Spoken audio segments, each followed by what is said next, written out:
the Centers is the only mental health facility here in all of Marion County. When you say the Centers? The Centers, it's a public mental health facility. Yeah. Okay, I wasn't aware that Vines was a public center, I thought it was private. For consumers. Okay. The Centers is free for Marion County if they don't have health insurance. And they have mental problem. Yes, mental health issues. Right. No, for all of Marion County, and Marion County is huge. It is, It's 320,000. It's one place. Wow. So, the way a psychiatric nurse explained it to me, because I have a brother who's mentally ill, bipolar, schizophrenic, and she had said that the way the system is that you have the Health and Human Services, you have the mental health budget, and then you have separately the criminal justice budget. And she said that they don't overlap, they don't know what each other is doing. And she said, therefore, you have, this whole host of consumers for the mental health system that don't get the services that they need. And number one, she said most of them are disenfranchised because they have mental health issues, they don't vote. So therefore, the representatives kind of, they go where the votes are. This is probably a state issue. It's probably a state of Florida. I would not have jurisdiction. Well, don't they get federal funds? Yeah, they get federal funds, but I think they spend it like they want. Because what you're saying is, there's a whole group of people that are disenfranchised and not getting service. Correct. Is it because of money or is it because of decision? Yes, it's because every year the village doesn't know if they're going to be open from one year to the next because of funding. So they must get it from the state. The state passes it out to all the 63 counties in the state, and this county is not getting enough, and we just have to go from year to year. I mean, I'll look at it, but I don't know whether I, as a federal officer, can do anything to increase the spending, and I certainly can't allocate from the states to Marion County. I don't have any jurisdiction. Can I ask you one thing that you can do with? Sure. Is the Obamacare. I'm Catholic, and I'm very concerned with what's going on with the Catholic Church and Obamacare. And, as a consumer, as a person who can work anywhere that you choose to work, if you choose to work at a Catholic This business, is 1179, this gentleman asked me to go on. if you work for a Catholic business, you should buy into what their values are. I would think. So, yeah, absolutely. So I don't think that they are doing a disservice to women's health care. They can get it, they just have to pay for it. Yeah. Well, I think this gentleman If asked they're me poor. for 1179 is the bill. It's called Respect for Rights of Conscience Act. And that basically says that religious affiliated organizations like schools, like universities, and charities are exempt from the Obama mandate. How long will it take for that to go up for a vote? I don't know, but I can tell you the president tried to compromise by saying we won't mandate on these affiliates, but we'll mandate insurance companies that provide insurance for those affiliates. So that's another way we got around it, but still, this kind of bill must pass. I'm also on HR 3897, which is a Religious Freedom Restoration Act. So both of these bills together will ensure religious organization or religiously affiliated organizations are not forced to provide products that violate their religious beliefs. Yes, ma'am. I have a question about the ACLU. I understand it is funded by the government and their anti-Christian work. For instance, this Judge Moore in Alabama who wanted to have the 10 Commandments in his foyer outside of his courtroom. And so the ACLU has succeeded in taking away his judgeship and also are trying to forbid him from practicing law in Alabama. Now, it's their whole agenda, the ACLU, and are they funded by the government? Jack, I think they are. This is what I've been told that they are. I was told And that they're very get money. anti-Christian and getting involved in, this is just one example. They're getting involved in a lot of areas. They're also And they're not-for-profit, biased. and they are funded, they do their own fundraising, but it seems to me that they work in tandem with what we set up as the legal defense fund for people that are Defense Fund that provides services to help defend you. And that's sponsored by the government. That's a big program the government pays for to the poor. And off of that, the ACLU works because they come in and defend what would appear to be a poor person, but is an ideological issue that they feel strongly about. And so they come through that. So I think that would be my answer. But I think it's a good question. I should know how much money, let's get that question answered, how much money the ACLU gets. Yes, sir.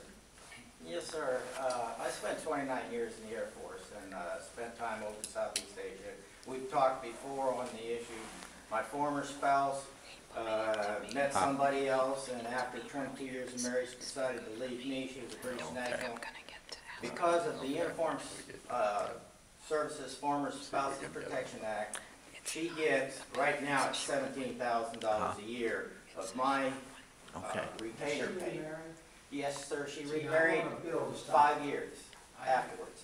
I'm on a bill that stopped that. But see, she's gotten over, her and the guy she had the affair with live in Mexico, and they've gotten over $200,000 of money that I earned. Now, my situation has gotten much worse because I've been diagnosed, I'm 60% with coronary artery because of Agent Orange, but the VA disapproved. I have now found out that I have what they call inclusion body myositis, which is a destructive muscle disease, which the doctor told me in 2002, in 5 years I'll be in a wheelchair. There's nothing the medical community can do. There's a lot of expenses involved in that. And all these things just keep piling up. You could use the 17. And I need help. And I'm not alone. I know I went on the Myositis Association chat line, and there are other Vietnam vets who have Agent Orange who have gone to the VA and said, hey. What is your percent disability? Right now it's 80%. Okay, so you're almost at 100. But the big thing is, they need to reinstate that marriage clause, and it's been almost 30 years now. The way Can I call up to Washington, we got somebody else, I'd like to know the name of that bill. All right. See what it is, and I'd like you, if you can, give it to them. And I recollect I'm on that bill. Let's find out how many co-sponsors worth the chance, because this has come up many, many times. I've had almost 600 town meetings, and this is a real terrible injustice.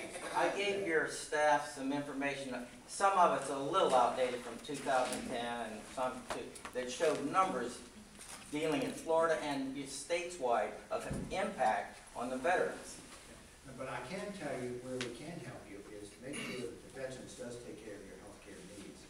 And if the Veterans Hospital in Gainesville has any problem, we can call them and get you in.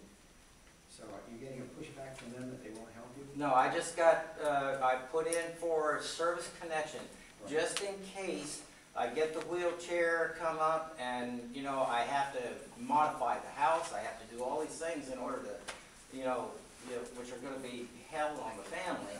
You know, right now the VA disapproved my request for service connection, which they already said, yes, you have, right in their disapproval, they said, yes, you have service connection for Agent Orange.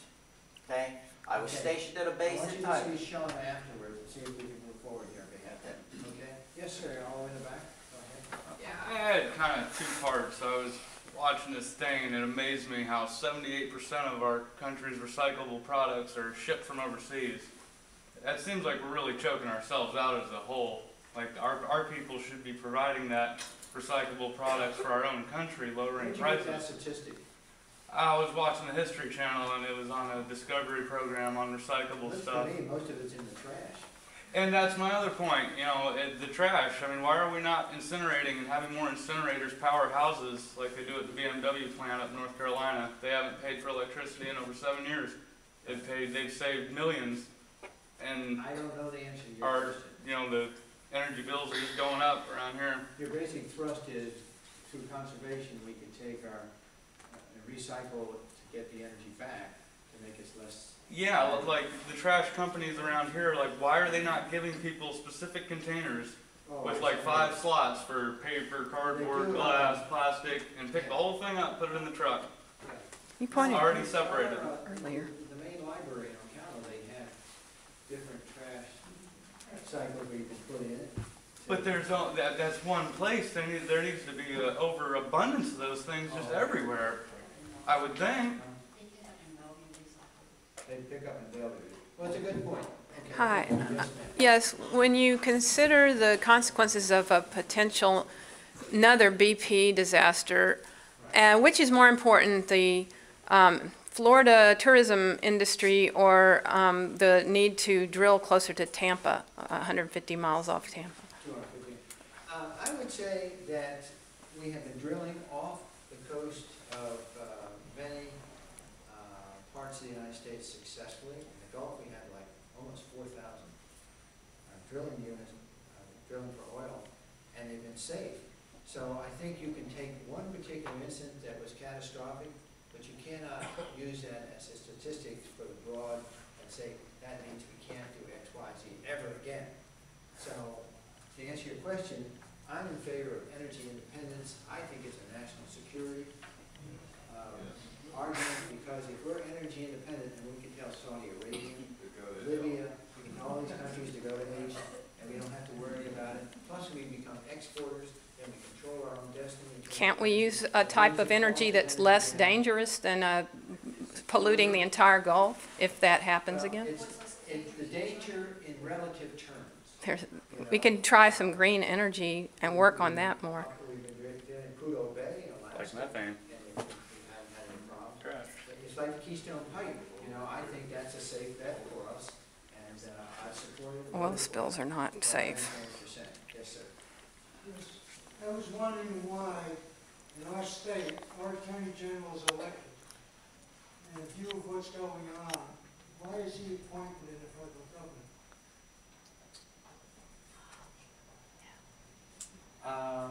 Is that something in the Constitution? I think the Constitution specifies that. It's part of the executive branch, just like the Department of Energy. I believe this. Health and Human Services. It's just part of that. Would you prefer to be elected?